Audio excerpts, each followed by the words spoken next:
Hi everyone, and welcome back to CineView. For this episode, we'll be taking a look at the horror film All Fun and Games, directed by Ari Costa and Aaron Celeboglu. There are also screenwriters alongside J.J. Brader. The movie stars Asa Butterfield, Natalia Dyer, Benjamin Ainsworth, Laurel Marsden, and Annabeth Gish. In a cursed old town called Salem, brothers Marcus and Joe discover an old diary and a knife. Joe brought the knife home and investigated it, but it caused him to be possessed by old demons from the past.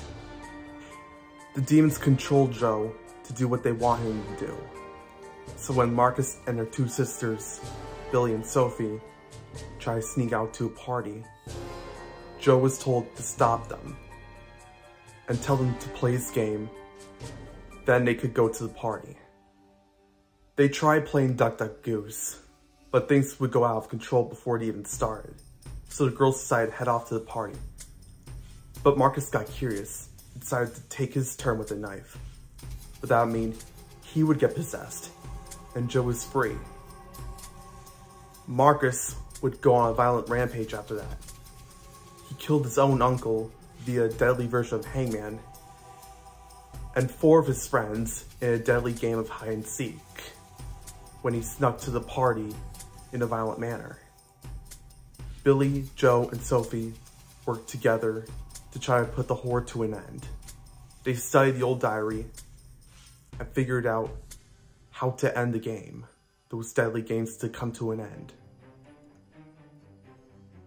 They managed to set Marcus free from the demons, but now the demons were running wild, so our 4 heroes decided to stop them, and they successfully managed to do that.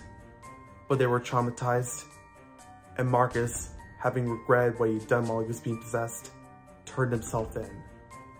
And even though they thought that they'd reversed the curse that had been plaguing the town for centuries, the diary and knife would reappear in the old house that Joe and Marcus discovered it in, and awaited for their next victim.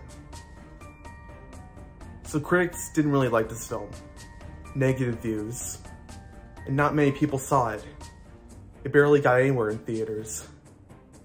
But I say it's an underrated gem. The thrills and horror were amazing. It was very enjoyable for me, and I highly recommend it.